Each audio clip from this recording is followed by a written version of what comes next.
Hello, मी आज तुम्हाला ससा आणि कासव याची गोष्ट सांगणार आहे. एक झाड होतं. त्या झाडाच्या खाली होता एक बेल आणि बेलमध्ये राहत होता आपला एक छोटासा ससा. तर मग आणि तिथे ते पाण्यावर नदीमध्ये एक कासव राहत होतं. त्यांचे झाले खूप ते झाले मित्र. रोज खेळायचे, गप्पा मारायचे. पण ससाला कासवाचं सेवा करमायचंच नाही. एकदा त्या कोल्ह्याने त्यांना बघितलं आणि म्हटलं, हो हो हो वा वा, कसं गुबगुबीत ससा, कसा गुबगुबीत कासव. पण हे आपल्याला खायला मिळाले तर पण मिळवणे कसे? कासव पाण्यात असेल तर ससा त्याच्या पाठीवर बसतो आणि ससा बिअरमध्ये असला तर कासव मात्र तोंडाशी असतं. दोघांना एकदम कसं का पकडावं, एक एक करून सापडायला पाहिजे. मग कोल्याला पण बसला. एक दिवस कासवचं खूप पोट दुखायला लागलं. ते गडबडायला लागलं. तर हे बघून सशाला फार वाईट वाटलं.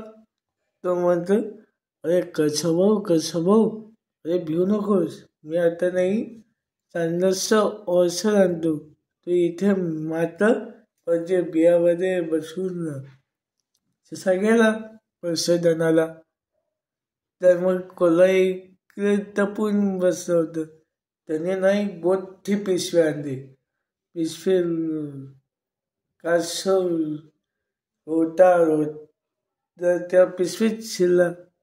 कोल्ह्याने पटकन पिशवीचं तोंड बांधून घेतलं आणि पिशवी खांद्यावर ठेवली आणि निघाला आपल्या घरी. त्याचं घर होतं डोंगराला एक गुफेमध्ये. इकडे ससा औषध घेऊन आला आणि पाहत होतं काय, कासव नाही. ससा म्हटलं, अरे कुठे गेला आपला कासव भाऊ? ससा पाहायला लागला. तेवढ्यात कोल्हा त्याला जाताना दिसला आणि पाठीला पिशवी पण दिसली. त्या पिशवीतून आवाज येऊ लागला, आई गाय ग ग. तर मग ससा म्हणतो, अरे कोल्हा तसा कासव भाऊला पकड काय? तसा विचार करू लागला. मग तो दबकत एका रस्त्याला जाऊन असा रोवून पडला, जसं तो मारून पवला असं तो पडला होता. तर मग कोल्हा एकदम आनंदित चाललो होता.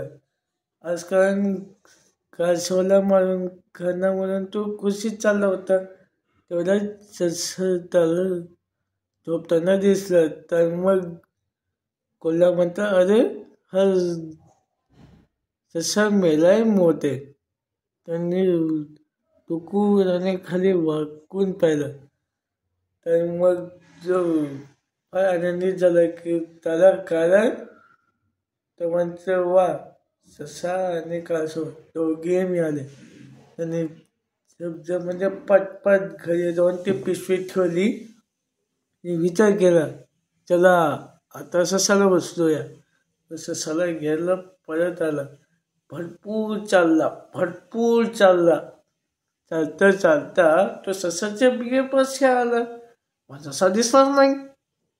तर मग त्याने विचार केला, अरे ससाने कोणाने तर परवाला वाटतं, चला जाऊ दे, आज कासवालाच खाऊया. असा विचार करून कोल्हा परतला.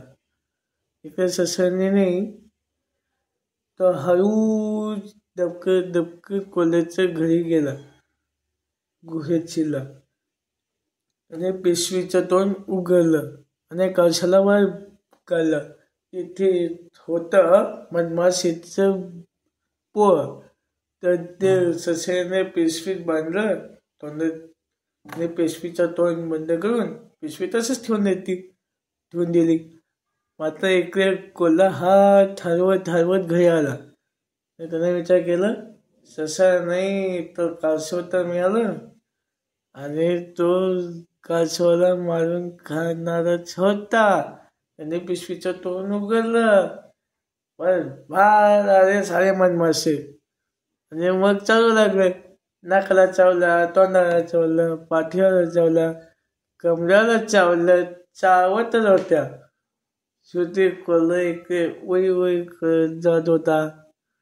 आणि मग त्याने शेवटी एक छलांग मारली पाण्यामध्ये. तेव्हा जाऊन मधमाशीने त्याचा पिछा सोडला. तर दूर लपून बसून हे ससा आणि कासव हे गंमत बघत होते. तर अशा प्रकारे कोल्ह्याला लालचमुळे त्याची शिक्षा मिळाली आणि कासवचा पण जीव वाचला. अशी होती ससा आणि कासव याची गोष्ट. बाय.